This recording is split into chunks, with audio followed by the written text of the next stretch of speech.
Ladies and gentlemen, welcome to The Right Time, a Wave Sports and Entertainment original presented by Prize Picks.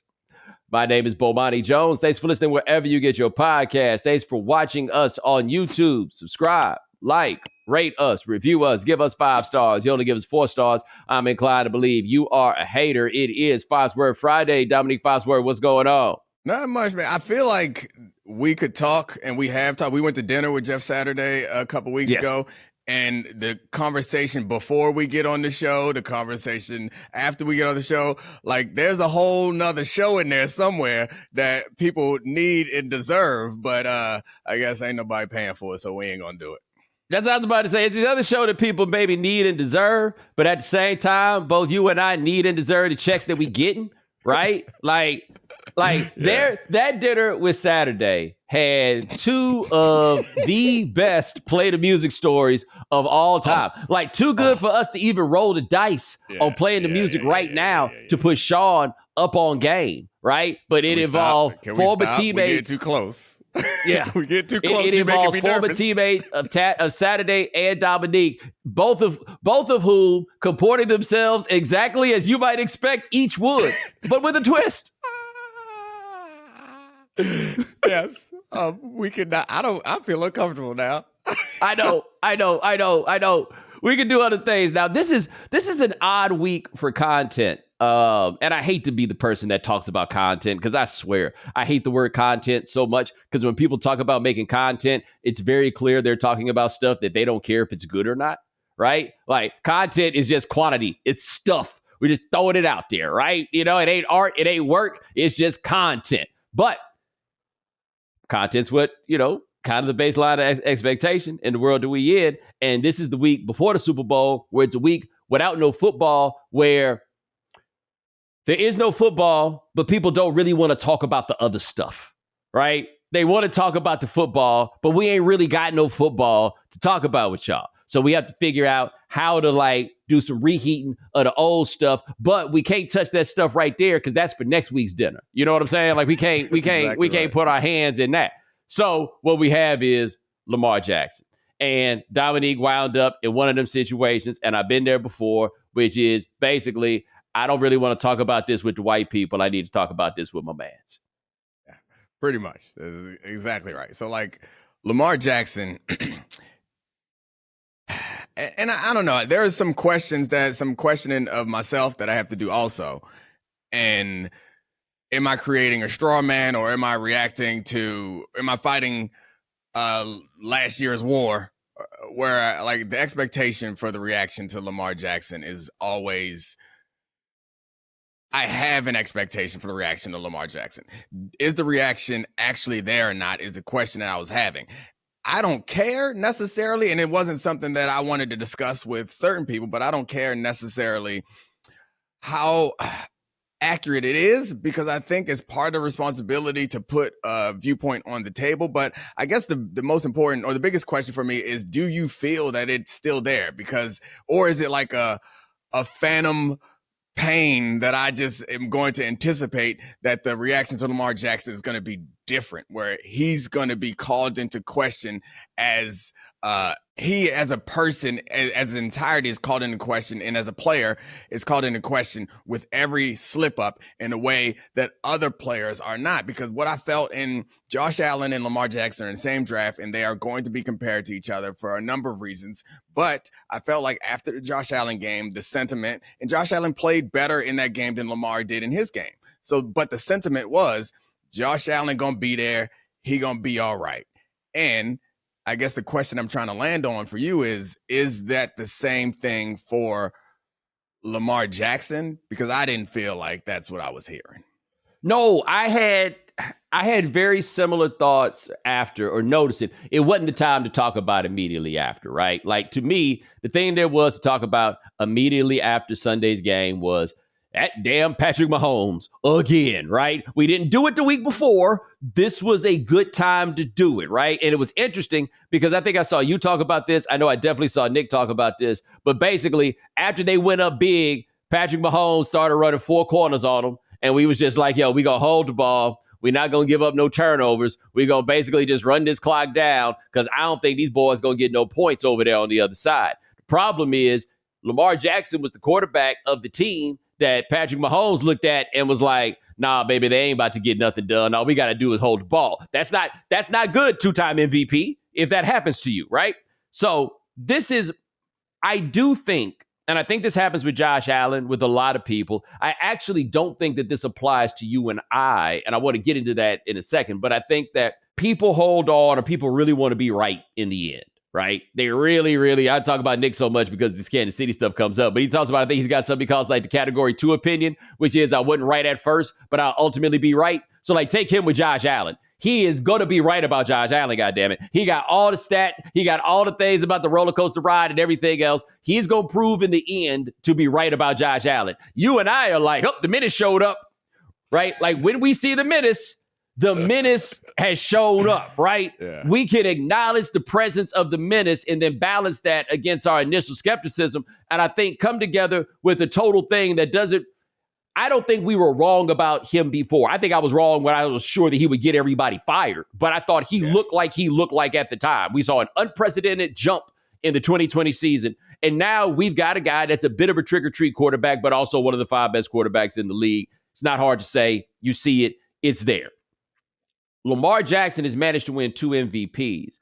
The record that the Ravens have since he took over at quarterback, I can't rattle it off the top of my head, but it's mind-blowing. It's off the charts. And so if you want to talk about, call it a Brock Purdy and just be like, all he does is win, then you have to give that same credit to Lamar Jackson. The problem is there ain't that many people who exist in both of those camps, where they look at Brock Purdy and they see a winner, and then look at Lamar Jackson and see something similar. You don't see that. I do think there are people that hold on to being right about him. I do think there are people who hold on to the cliche idea that he's just not a good enough passer, and I just don't know what are they watching at this point, right? I thought what did him in this last game was not his inability to pass. It was his unwillingness to run and the fact that he seemed to get into his own head. But we don't get deep enough in the Lamar analysis that we can even get to, hey, I wonder if he's a choker. Not calling him a choker, but we don't even get to that place, right? Because the arguments about him are just, see, he's not good enough. And when it gets to me, if your point is simply, see, he's not good enough, you try to prove you was right in the first place. That's not, that's the only way you go all the way back to that place. And we see people who do that. Like, we can't pretend like those people aren't out here. So to me, if you want to say he didn't play well enough in that game, I think that's appropriate, right? I also think that he's Peyton Manning of his generation in the sense that he's the 2-time MVP at this point in his career, but hasn't done it in the postseason. But that doesn't mean that you'll never do it in the postseason. I feel like if you can say about him, has not done it, you could even make the should have done it by now argument, but the can't do it, not going to do it.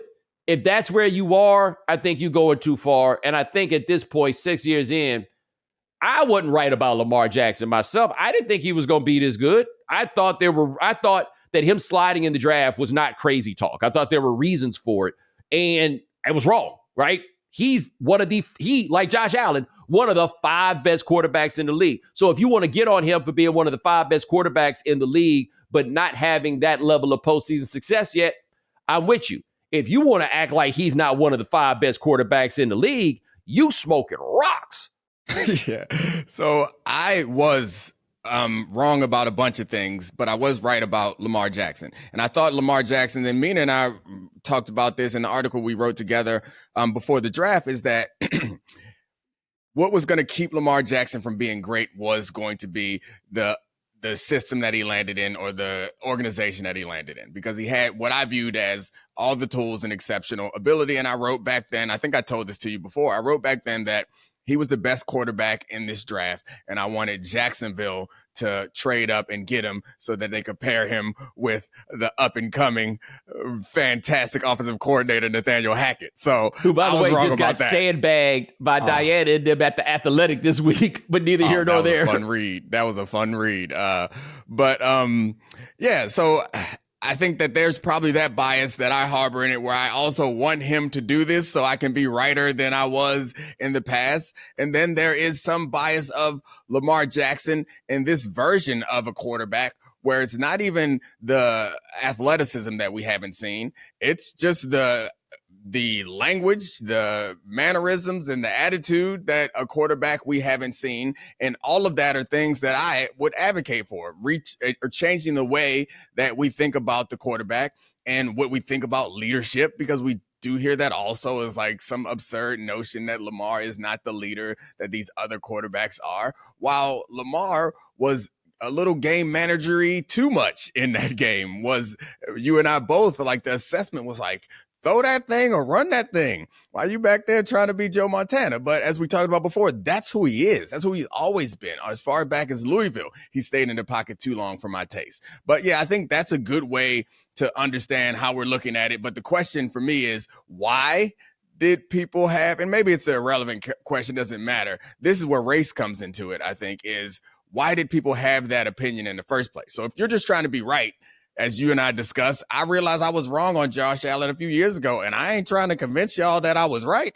I was wrong. I thought that this guy who had these bad stats on a bad team was not going to come to the NFL and be great. And then he showed up, and he wasn't. I was like, yeah, this seems about right. Then Stephon Diggs showed up, and everything changed. And you know what? I was like, oh, no, I'm watching these games. No, I was dead ass wrong.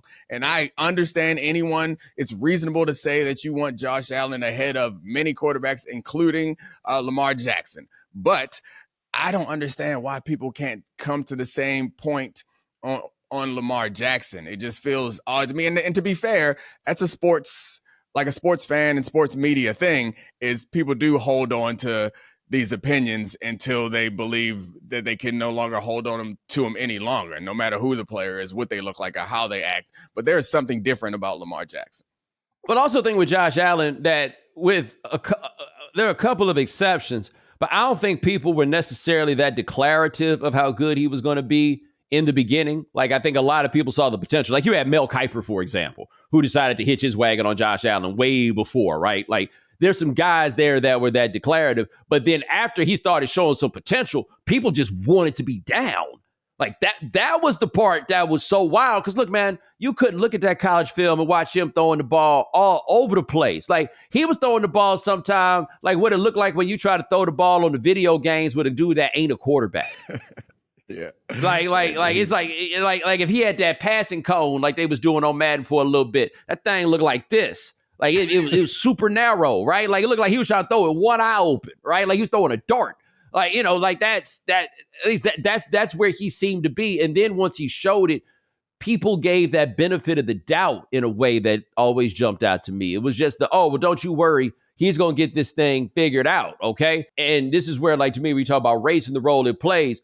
Kirk Cousins, who, I mean, I don't know what to say about him and the career that he's amassed, other than, A, he's been better than I ever thought he would be, and he's been a decent quarterback, and I would not be the one who wanted to pay him. But you can't do much better than Kirk Cousins just going off on the street and finding somebody. And when Kirk Cousins was an unrestricted free agent that time, all the reports were praising him for all the leverage he had.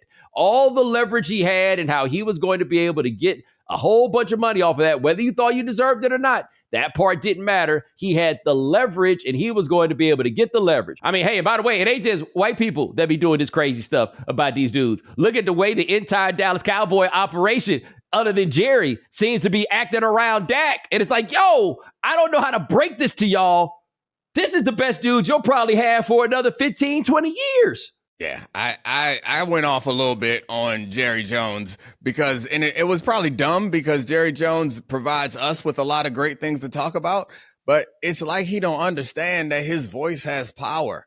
Or it is that he understands that it does, and he don't give a shit because it's going to make his team more popular and more, and raise his franchise value. Because I think that all the, talking about CeeDee's mom or Micah's brother, talking bad about Dak, that is a symptom of the disease that Jerry Jones has created. Because Jerry Jones is the one that this man looked into a camera at the Senior Bowl. Why the hell you at the Senior Bowl? I don't know what you needed. Well, if I had $1 billion, no disrespect, Alabama, but I'm not going to Mobile for nothing.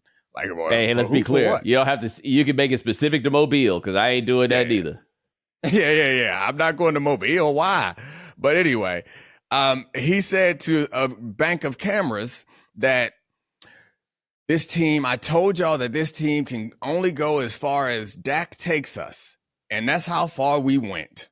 That is a direct slight. And this is not the first time he's done some stuff to undercut Dak in that way. And it's almost like he ain't watched the game. Dak was not good. He wasn't the only problem. He wasn't even the biggest problem. And he said the same thing to Yahoo Sports, where he said, or a different thing, but a similar thing about the coach, where he said, while he has a lame duck coach in the final year of his contract, he said, I like Bill Belichick. Me and him could work together. Yo, that was so wild.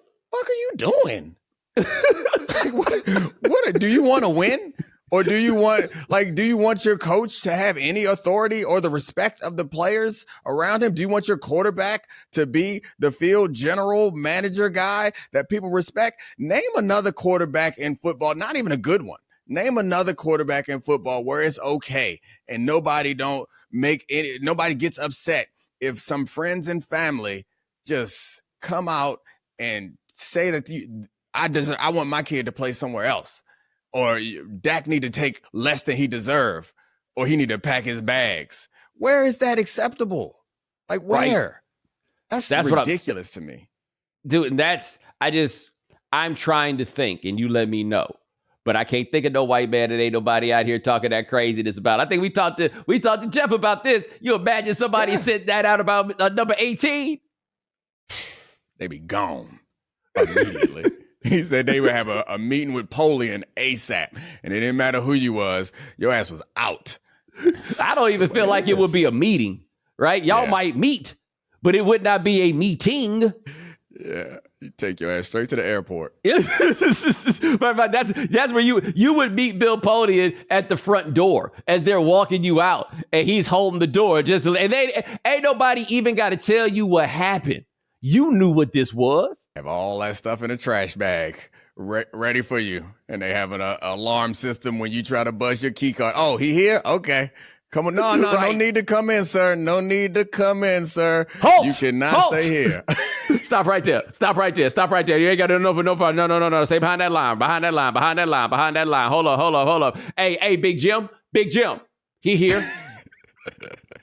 And look, this is similar stuff that we heard was happening in Carolina, but it's opening an avenue for this type of stuff. And Jerry, he likes to be close to the players. And this type of stuff to me is it's inexcusable because he's made it so that it feels like you can go around everyone and go straight to him, which what authority do I have?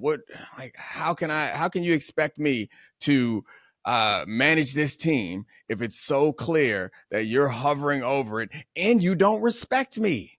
Right. You don't respect me as a coach now. Forget Dak. That's a whole nother thing. But as a coach, you do not respect me. And you expect everyone else to look up and respect and treat me with some respect. And you expect me to succeed in these circumstances. No, thank you. Now, I can think about this with Dak, and I think it kind of relates to what we were saying earlier about Lamar. And I think this is something that all quarterbacks, I think, need to understand to a degree. And you tell me if I'm wrong in what I'm saying, right? If I'm oversimplifying things. Because I think this also applies to what some of the Peyton Manning struggles were at, points in his career. You ain't going to make it to the Super Bowl just by making these incredible reads. Yep. Right? Like, you're not going to think your way to the Super Bowl. You're going to get your way there. You're going to make plays to get you there. And hey, to be fair, maybe that's what Tom Brady was doing, right? Like, maybe he was making the reads because it ain't like he was out here making it happen with his legs or whatever. But I know Peyton Manning was out here trying to do all that big brain shit the whole way. And no, dog, that's not what gets it done here. At some point, you just got to go do it. Like I talked about it with Purdy. I don't know how good Brock Purdy is. That ain't the point. He went out there and he did it. He was like, somebody got to get out here and do this. And he did it, right? He did it so much, the sirens out here ringing back here, right? They like, yeah, Brock Purdy, man. He the suspect. He the one who did it. At some point, Lamar Jackson, you just got to go do it. Like, period. Dak Prescott, another one of those, man. He out here trying to think his way through this whole situation, man. At some point, you just got to be the one to go do it. That's the funny thing about the Lamar Jackson and Brock Purdy conversation, and it goes back to the Cam Newton thing about game managers versus game changers, is Cam it was a bit derogatory when he was saying game managers versus game changers. But if we don't make it that way and just make it like as a categorization of players, Brock Purdy is definitely not a game manager. No. And you've been making this point for a while, and I think the rest of sports media has come around to it. Brock Purdy is a game changer. He might change it in a way that's negative when he hitting Lions in the face mask with the ball, or he might scramble for over 50 yards and change it in a way that's positive, or throw a goofy ass ball that almost got Jennings assassinated in the middle of the field, but he caught it anyway. Like that's how Brock Purdy plays, and that's the type of quarterback that I think this Shanahan offense needs. And the problem that I saw with Lamar Jackson, and it's hard to say this about him when he does a whirly bird defensive tackle, broken tackle to a touchdown pass to Zay Flowers, but there was a lot of management in there where I'm like, man, change this shit. Why are you out here trying to manage? Get your ass out here and change something for me, please. And then he run and catch a pass that he threw to himself. So he makes it hard to put him in a box. But if you don't think about it as a positive and negative, I do think that game changer versus game manager is a good way to categorize quarterbacks. And the same thing for Josh Allen. He's a game changer that they started making play like a manager, and it made him a little bit better. I would say this right fast, though. That play where Lamar caught his own pass, I took that as an indication that he knew that he had not been bringing it in this game, right? Like, you know what it reminded me of? That year, that first year, when they were good, when Brett Favre played for the Vikings, right? Adrian Peterson, and this is something I'll never understand for the life of me. Adrian Peterson had a fumbling problem. And by the way, a fumbling problem that one day he woke up and decided that he was going to fix and that he did fix. But at that time, he had a fumbling problem and he fumbled something like, I want to say he had fumbled twice up to this point in the game. He fumbled one more time and that ball squirted out. And that dude did something like a burpee to go recover that fumble. That's one of the most incredible feats of athleticism that I've ever seen. And it only happens when you know, hey, man, I can't keep doing this, right? Like he knew he had pushed this envelope just a little bit too far and he needed to go fix it. That's what I felt like when Lamar went to catch that pass that he threw himself. He's like, damn, I got to do something. He knew he had not been earning his keep up until that point. There's and this is, I don't want to get too far into like the touchy-feely, like intangible stuff about quarterbacks because you can't get into their brains. We don't know how much this stuff really impacts and matters. We can't measure it, but there's something there that I think you and I both recognize. And Lamar is so damn cool now, where it's like when he made that play, I expected him to get up and get fired up and do something. And I know this doesn't translate to anything specific, but he got up and he like adjusted his pants and went back to the huddle. Like, brother, are you bored? Is this boring to you? He's stressed. He wasn't bored. He wasn't cool when he come out the field throwing that helmet, leaning his head back, taking them deep breaths. That was right. I was at the game, so I didn't see that part until afterwards. They don't put those sorts of things on the Jumbotron. But as I'm watching him make plays, it's very like, yeah. And it's been like that for much of the season when he does those like very like surgical type runs where he's like picking and choosing. And it's not like how it used to be where it was like Lamar was going to score a touchdown every play, which I'm not saying he should. But also like, I don't know. I just wanted him to. And I guess if he had a real sloppy game and threw a bunch of interceptions and was like doing first down signals and doing all this other stuff, I would be like, I want Lamar to like be more under control or something. But he's out there completely under control. And I'm like, where's the Purdy? Give me some Purdy, Lamar. Give me a little Purdy. Be more. Can you be a little bit more like this undersized white man, please? Oh my gosh, we getting into the greatest versions of white privilege is that he can be a wild man, and we call that man smart. The whole season, he's a tactician, but no, that man. That's the whole thing, man. Nuts. Josh Allen started throwing that ball 50 yards down the field to a square body, and ain't nobody trying to make him into no tight end. Prize Picks is the most fun you can have by winning up to 25 times your money this football season. Now you can play during basketball season too. You just select 2 or more players, pick more or less on their projected stats, and place your entry. And with the NBA back, you can now pick combo projections across football and basketball from the Specials League. a league created specifically for combo projections that includes 2 or more players from different sports or leagues. Prize Picks is really simple to play. You can make your picks and submit your entry in less than 60 seconds. And if you stick around for the end of the show, you'll get to hear some picks from producer Sean that can either help you win or make you fail miserably. So make sure you go to prizepicks.com/Bomani and use code Bomani for a first deposit match up to $100. That's prizepicks.com/Bomani. Prize Picks, daily fantasy sports made easy.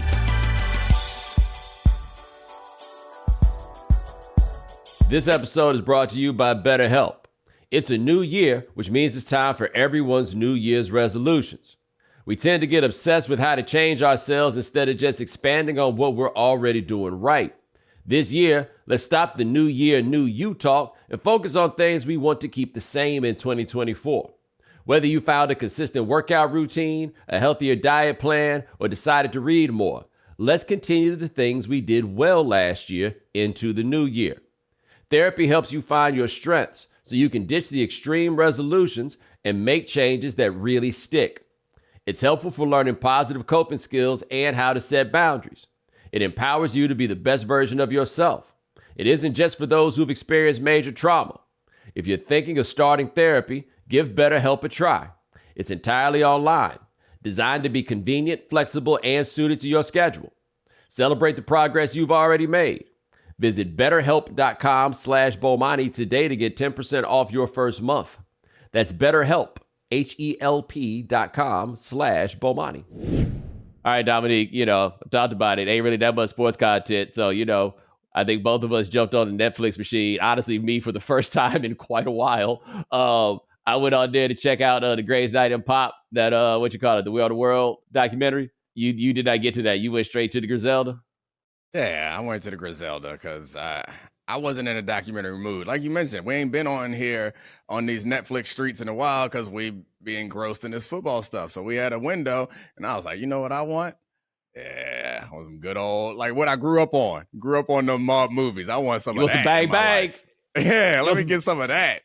You want some bang, bang, gang, gang? Let me tell you, I had found out about Griselda, and for those of you who don't know about Griselda Blanco, cocaine godmother of Miami, who they've made a lot of different things about. But anyway, I first became aware of this limited series starring Sofia Vergara because some kinfolk to Griselda Blanco, I think it was her son, Michael Corleone, he didn't appreciate the changes that Sofia Vergara had made to her appearance to make her, for lack of a better term, more ugly. And he was like, his mama was a beautiful woman, and that uglifying yourself to play his mama, it ain't really sit right with him. And I kind of understood what he was talking about. And then I looked at the version of Sofia Vergara that they had in the movie, and I looked at Griselda Blanco in real life, and it honestly made me wonder if I personally did not have any idea what my mother looked like, right? That maybe my love for my mama has helped me create a picture of her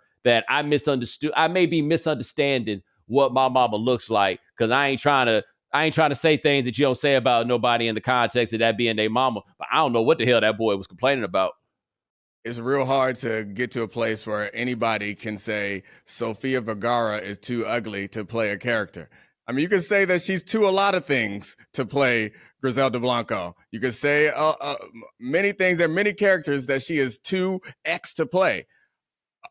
Ugly is not the word I would ever use to say that she can't play a role. Her play, and I honestly, maybe I don't have as trained an eye. I've been married for too long. I didn't notice all the ugly and up that people said that she did. She looked like Sofia Vergara to me, which was like made it slightly more challenging to see like a model in this cocaine world. I don't want to spoil anything for people, but just like doing away with people while also being like 6 foot and fit. I just don't imagine like what I think of, not that I've done a lot of coke deals myself or been around them, but I don't imagine anybody in those rooms looks like that. No, man, Miami was off the meat rack. Oh like God. if you can't if you don't have a background in like late 70s and early 80s Miami, none of the rest of it makes sense. Like I watched Cocaine Cowboys when I first got down there, and I was like, oh, that's why these people are so weird. Got it. This tells me why this place is this place. And it is, it's a lot of bang, bang, gang, gang. Like that part, I will say, it is a telenovela. I think that is probably the best way to describe it. Like if you're looking for some analysis in this, if you try to get an understanding of the situation, I recommend you go watch a documentary of some sort. This is not. This ain't what it's for. This ain't it. I was disappointed because I was feeling like I'm not in a documentary mood, and then I found that this show was not documentary enough for me. Where it was like I wanted a little tether to reality, and I don't want to judge anybody's product, but I would say that this was not for me. It's not that it was bad; it just was for somebody else because it's doing numbers. I ain't got no problem judging people's product, but I think it's kind of doing numbers in the sense, and this is what happens with a limited series. You go watch the rest of it. Yep, they got me. I got to finish. Yeah. Like once you got in, like once you make the decision, this is what you're going to do. I watched The Greatest Night in Pop, and that's the documentary about them making We Are the World, which I think it is interesting. It is not like super excellent. There's some things that I feel like reading between the lines can make you sad. Like, for example, the fact that there were no interviews with Quincy Jones on camera indicates to me that Quincy ain't really like in the state. He can't get out and tell everybody business like he had been telling everybody business. You know what I'm saying? He just ain't got the energy right now to go about doing that. I feel like they blew through a little too fast. They had a booking agent. Basically, the booking agent got all the white people. Like it sounded like the plan was like Lionel Richie, Michael Jackson. They was going to get Stevie Wonder involved, and they was going to call all their black friends. Then the booking agent was like, but we can get white people and really make this thing move. And so the booking agents talk about all the, I love Paul Simon, and I wanted Dan Aykroyd, and then they just kept going. Dan Aykroyd. And I'm like, you got to pause a little longer on the Dan Aykroyd thing. And like, we've all been wondering what the hell he was doing here. People make the argument, well, the Blues Brothers did sell all those records. What the fuck that got to do with what we talking about right now? That don't mean Dan Aykroyd need to be there. That don't mean Dan ain't not one person gonna be like, yo, I really didn't give a damn about them starving Africans. But then I saw Dan Aykroyd and I was like, oh, maybe I need to solve the problem. No, man, wasn't nobody seeing it like that. But this is the best part. Stevie Wonder being Stevie Wonder, right? One thing to remember at this point is Stevie Wonder, I guess he's not young, but he's only like 35. And it's the room with all the people in it, right? Like everybody in there. Who did We Are the World. It's all those people. And somewhere, Stevie Wonder got the bright idea that we should sing this part in Swahili. Now, you can imagine, it's a room full of people doing all this arguing about this, that, and the third, or whatever else. Stevie Wonder said we should sing this part in Swahili, and Waylon Jennings is on the back row, and it was like, nope. Sorry.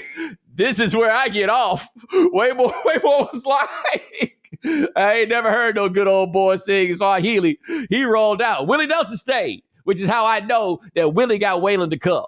That's the only reason Waylon was there. And then you talk about we gonna be out here singing in Swahili. He was like, no, dog. You imagine the answer machine message that Waylon left for Willie. You got me in here, and this foolishness got me back here trying to sing. Like, I appreciate that he knew that it was not something he could do. So I guess it comes with being, when you have really great ideas, like if you exist on the outer edges of the standard deviation of idea creation, some of them going to be really bad if you expect some of them to be really good. Yes. And that one was really bad. That was really bad. And he was like, well, we could do it in Swahili or we could do it in Arabic. Not Arabic. That one that don't nobody speak no more. Oh, gosh. Or we could do it in English. Yeah. Get out of here, Stevie. He hit him with that. And I was talking to somebody about it, and they said they felt like Waylon Jennings told on himself in that moment. I was like, all he told us is that he was old. That was it. Because I guarantee you, if they'd have had Bobby Blue Bland or B.B. King or one of them in there, Ray Charles wasn't on board with that shit neither. Ray Charles is like, what the hell that blind boy talking about? Wasn't nobody else. Stevie, they done left the American Music Awards. It's late. They try to get all this going, and Stevie Wonder down here and talk about we should sing this in Swahili. Does Stevie speak Swahili? Genesis is like, this is a harbinger of things to come. Like, who speaks Swahili? Does Stevie speak Swahili? Like, They don't speak Swahili in Ethiopia. That was the thing. Somebody in there tried to get them to understand, bro. They don't even speak that over there. I didn't even get there yet. I didn't even consider that. Like, because I understand the sentiment, and I took it for what I assumed it was like, we making this for them, the least we could do. And like, that makes sense. Yes. But then it actually feels like an insult if you don't get it right. This is something that I think about, or I used to think about often, but I've settled on this decision where when you are trying to speak to someone in their native language, or you're trying to pronounce a name that's not a name that you're comfortable with, I've always had to question, like, do I add the accent or not? And I landed firmly on no. I'm not going to try that because that shit feels insulting when I try it. Yes. And like, I don't mean that and no one should try it, but no, if I meet somebody named Jose, I'm going to call him Jose. You know, like if you got a couple R's in your name, I'll roll them, but I ain't getting too zesty with it. You just go ahead and just throw it out the way that Americans pronounce things because I'm a fucking American. I'm not trying to do an impression of you, I guess, is where it like. I do find though, like now I'm learning this Spanish though. I do find though that when I get on a roll, it feels good. Oh man, I'm sure I sound really insulting. Yeah, I know. Like so. Because I just imagine like, and maybe I try to think about, I don't feel that way when people come here and like English is their second language and they're speaking English and I don't feel like they're trying. So maybe it doesn't come across that way. But like when I go on vacation to different places or visit different parts of the country, like I am not going to try to sound like, even if I try English because I feel like that's the responsible thing to do. I remember going to Mexico when I was a kid with my dad trying to speak Spanish to everybody. Like, man, we on a resort. They speak English. Stop playing games with these people. It's absurd. Well, I also want to raise this question, which is, when does Swahili become America's African language? Right? I don't know. That's a good question because that's like there ain't no other language that we pretend like we've ever heard of. They speak hundreds, if not thousands, of languages over there in Africa. Well, we gotta narrow it down, man. I don't know how Swahili won, but they did win. Like that's the one. Isn't that like Kwanzaa? The word. See, that's what I'm thinking happened, man. Yeah. I think Kwanzaa came out, like it turned out to be that thing. Like I remember when I used to go to school on like the Pan-African, like for real, like he was wearing dashikis and all of that, right? We learned a little Swahili, but that was it. We ain't really learned nothing else. Like Jumbo, you know what I'm saying? Sante Sana. I can throw a few of those out there. You want me to holler at you in that Bantu? I ain't got no Bantu, dog. I ain't got no Zulu. I ain't got none of those. But that's all I got. I can't name none of them, so I definitely ain't got them. I know they speak French in a lot of those places. Colonialism. Oh, I forgot. Let me tell you this. Interesting point about Griselda. So, by the way, speaking of Griselda, that new Benny go. That new Benny the Butcher. That new Benny go hard. That's a whole different discussion, but I recommend the new Benny the Butcher. Benny the Butcher make albums like I wanted people to make albums when I was 16. It's like, correct. We ain't messing around. I don't got no other feelings. I don't do nothing. I don't think about nothing but this right here. Right. That's it. I sell drugs and I rap. That's it. That's what I do. That's what I do. Here for it. But one thing about Griselda that's interesting, I told you I've been learning a little bit of that Spanish, right? And, you know, Griselda got them subtitles. Let me tell you something, brother. I don't speak a lot of Spanish. I am not fluent in Spanish, but I know enough to know them subtitles was ballpark than a motherfucker. Them subtitles was close enough, dog. Close enough. I don't even, like, to the point where I don't know if they did script rewrites or whatever it is, but every time that woman said Cadillac on the subtitle, it said caddy. Every time it said caddy. And I just think that this now has me raising questions about subtitles in all the movies that you see, because I definitely peeped the liberties that were being taken. I could tell, and also it's interesting is that they had like an American character who was speaking Spanish, who like her boss would tell her something in English, she said to somebody else in Spanish, and hers was like to the word. She was getting it dead right. Them subtitles on hers was to the word. Them subtitles on the Colombians, man. And look, the person I take my lessons from, she Colombian, right? So I'm learning their version of it. Nah, man, they was just getting close enough on them subtitles. That's all you got to do. It's a good question. What's the Gomorrah? You ever watch Gomorrah on I have HBO? not. It's an Italian series. It's mob stuff. It's fantastic. I would recommend it. But I don't speak Italian, and I don't care because the subtitles gave me what I needed to have. I'm wondering if I would appreciate Griselda anymore if I could speak Spanish, because they don't shy away from the Spanish speaking. Like it felt like about half of the show, even though the whole show takes place in Miami, half of the show feels like it's in Spanish. So I was doing a lot of subtitle reading, and maybe the nuance that I was looking for was in the Spanish, and they just was shortening everything and getting straight to the point, because that, like, the dialogue wasn't riveting. Yo, and I ain't gonna lie, man. I I realized in my journey in Spanish, I can understand basically when one person speaks Spanish to me, the person I speak Spanish to twice a week. These other people get out here speaking that Spanish. Like, I got a homie who speaks Spanish, and we'll go out every now and then, and we'll just do a lunch or something. We'll go like to a Dominican spot or a Colombian or Venezuela spot or something like that, and we just get out there and speak Spanish, right? I told her one time though, we did that for like an hour, and I was like, bro, I'm out of breath, man.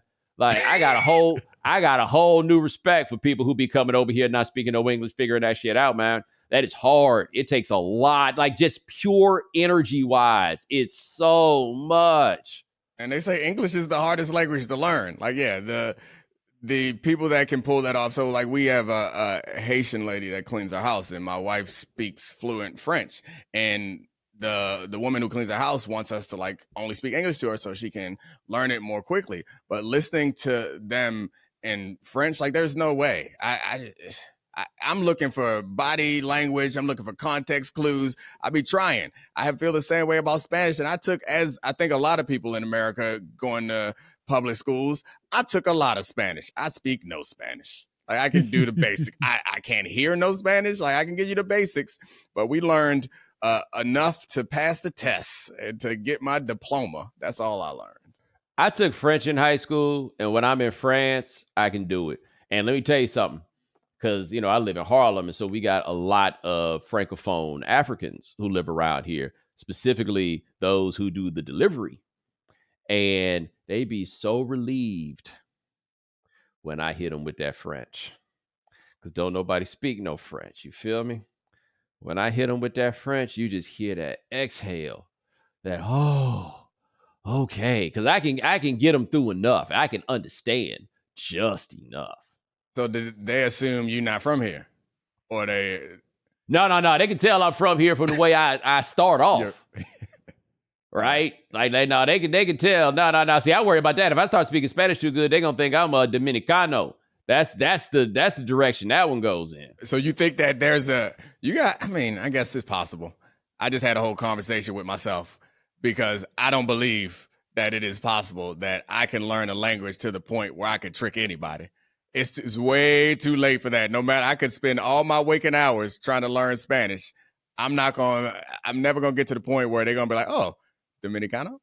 Well, look, I'm going to be honest with you. I ain't going to fool these cats speaking French, because with all due respect, if you look at them cats that's coming up here speaking French, and then you look at me, we don't look like we from the same place. You understand what I'm saying? Like, very true. Like, I ain't gonna fool no Dominicans into thinking I'm a Dominican, right? And they ain't gonna think I'm Miro just because I'm out here speaking a little Spanish. But I might be able to fool somebody else who ain't really up on game. But my man Jim, one of our listeners, he made a good point once. I was talking about when I went to France, and the first time I noticed I went to France was that I understood why, like, the Richard Wrights and the Jimmy Baldwins and those guys moved over there, because you could feel the palpable difference in the way that you were viewed and the way that you were treated, right? Like, you got treated like an American rather than being treated like a black person, like you feel in this country. And I'm not a person that walks around here and is like, these white people are looking down on me on every turn. Like, I don't really give that too much thought.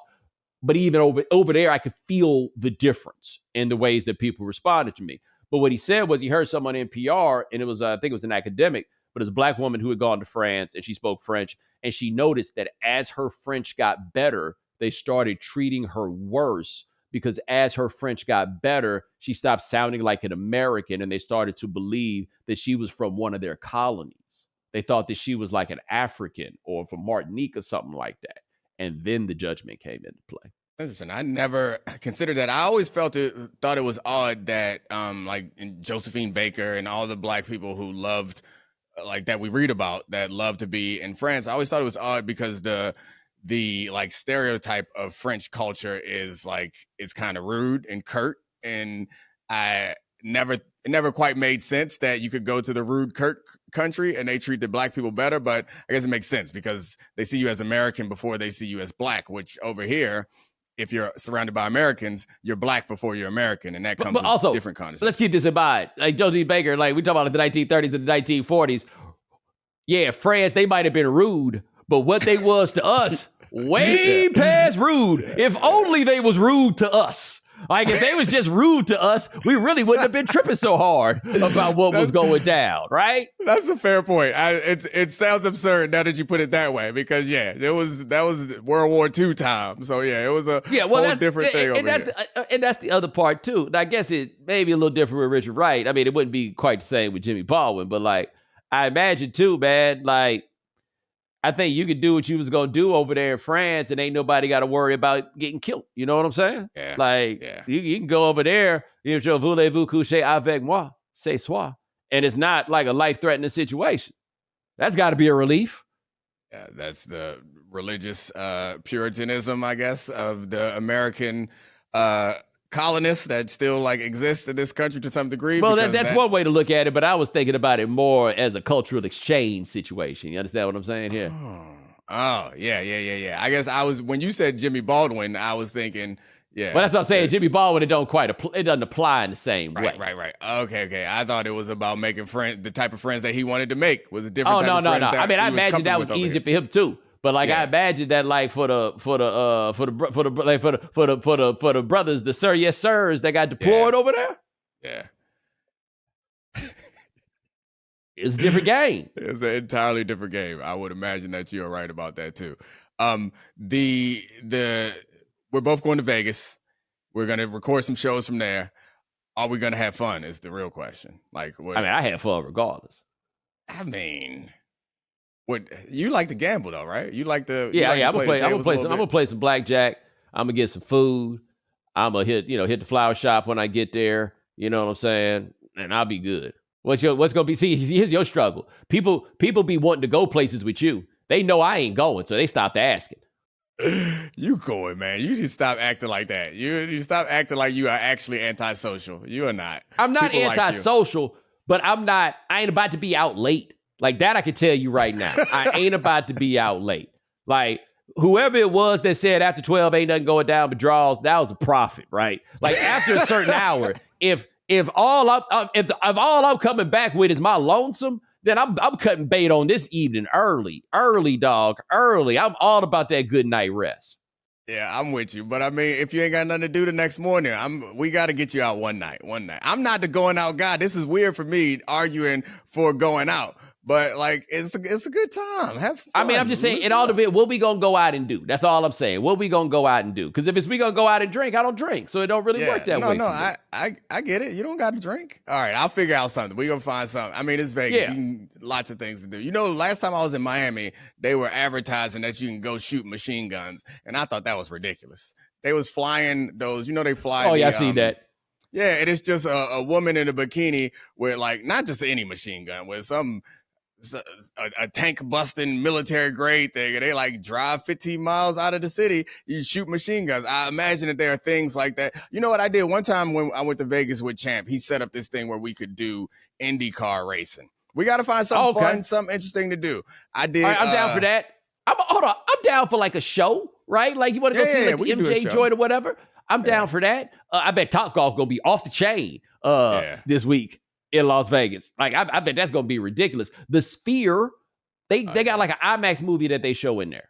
Oh, so it's not just you two? What's the IMAX movie? I'll go see that. All right. I don't know. Like, I think it might be all right. Like, I'm down. Like, I will go do things, right? Okay, but I'm talking about when you're not trying to be at the involve, table. Are we getting a table? Yeah, that's what I'm kind of like, Yeah, you're good on that, especially being 6'5" and famous. It's really not that much fun. Last time I was in Vegas. The worst is I'm the worst kind of famous for Las Vegas, right? Like all it's gonna do is get a bunch of dudes all up on me. Yes, it's highly unlikely to like. Yeah. I mean, just because there is a commotion in dudes, that does like add some cachet to the other thing. But nobody that you're gonna be interested in is gonna be like, is that? Well, you was on HBO for a couple seasons. They might be like, oh, is that the dude from HBO? You might be able to pull it off. Let me tell you one of my favorite Vegas moments. I'm sitting at a table playing blackjack. It's like 2022, and it's a woman who's dealing. It's three women sitting around. I got the seat all the way to the right. They got the seats over there, and they just talking about how they trying to find them a rich man, right? They just all going on and on and on about how they trying to find them a rich man, how they gonna find them a rich man, and I'm just laying low. I'm not saying nothing. And then finally the blackjack deal looks over at me and it's like, well, we didn't ask him. They're like, are you rich? I go, yep. And of course, nobody believes me. I'm like, yep. And they're like, well, what do you do? I'm like, oh, it's a TV show. And they asked me, and I'm wearing a mask at this point because we still in the thick of it, right? And I tell them the name, say it's called Game Theory or whatever. And they laid low, but they definitely looked it up. And they definitely felt like, damn, we should have played this. We should have played it a little differently with the quiet guy over there.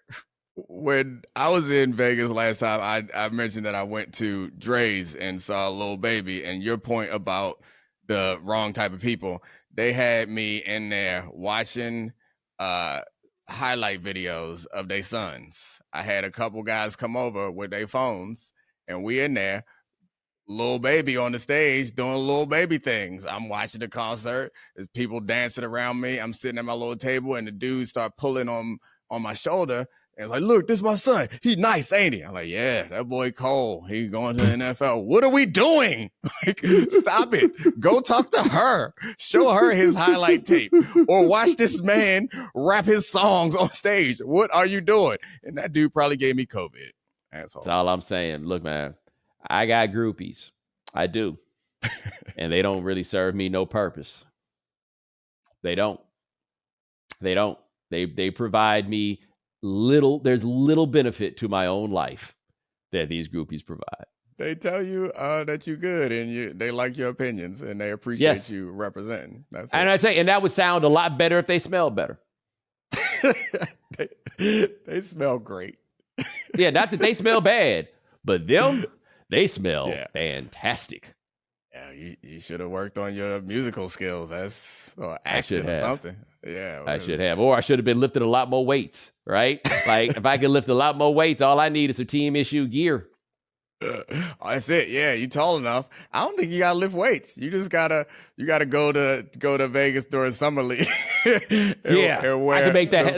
The problem with Vegas in summer league, and I've talked about this, is, hey, man, it ain't but 12 dudes on the team. You know what I'm saying? It ain't but 12 dudes on the team. It's so many just dudes tall for no damn reason. I be seeing them dudes go, them young boys be getting $25 out the ATM trying to play one hand of blackjack. Yeah, that's true. But the people who are there to meet them don't. I mean, I'm sure there's some who do their research and know what they're looking for. But I was there, and I remember very clearly when I was working for the union. I took the elevator. I was standing to wait the elevator to go up to my hotel. Two women came down in the elevator and got off one of the elevators that I was standing next to. I'm getting on the elevator. They turned around and got back on the elevator with me and said, nice watch, and rode all the way to my floor waiting for me to say something. Because, I assumed that they were independent practitioners. Yeah, I assumed that they were, and they rode all the way up to the elevator to my floor with me. And I was like, all right, ladies, have a nice day. Thank you for the compliment about my watch. Nice watch. Exactly. That's a pro.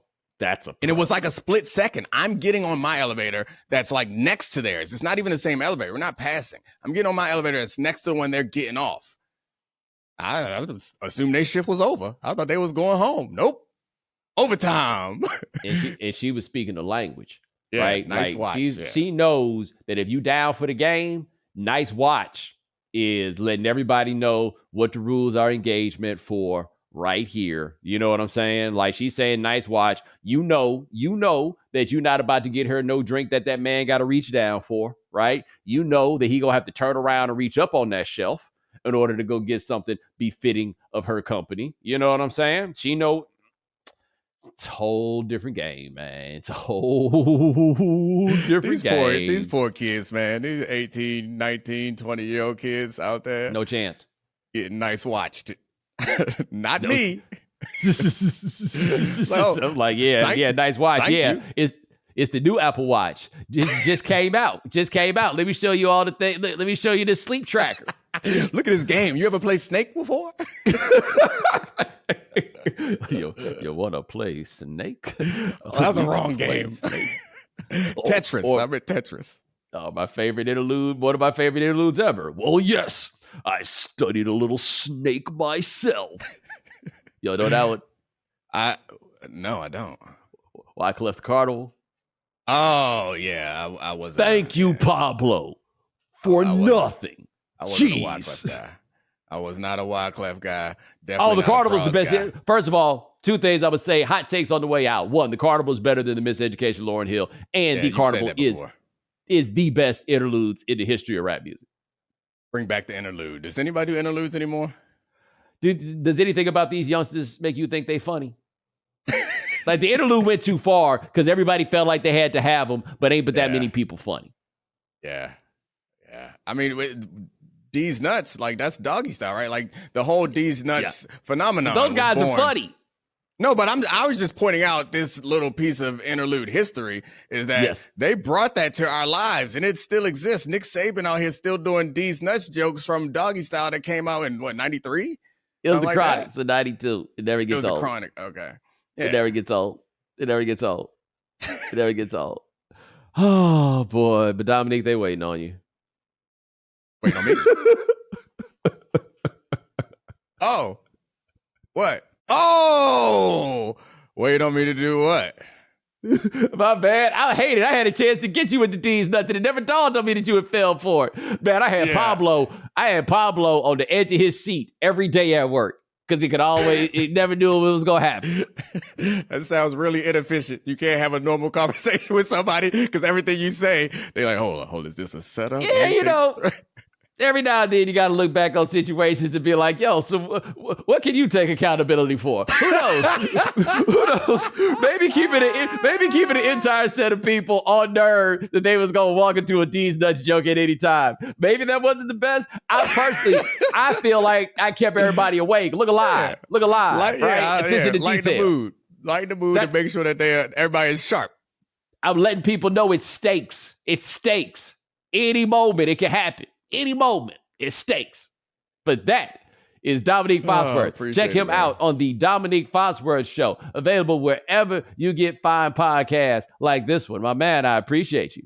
Thank you. All right, now, Sean, the people need prize picks.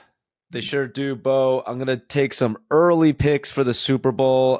Thanks to Prize Picks, Patrick Mahomes just needs to have 1 yard and you could win, so I'll take more there. Brock Purdy, 12.5 rush yards. I'll take more. And Deebo Samuel, 57.5 receiving yards. I will take more there as well.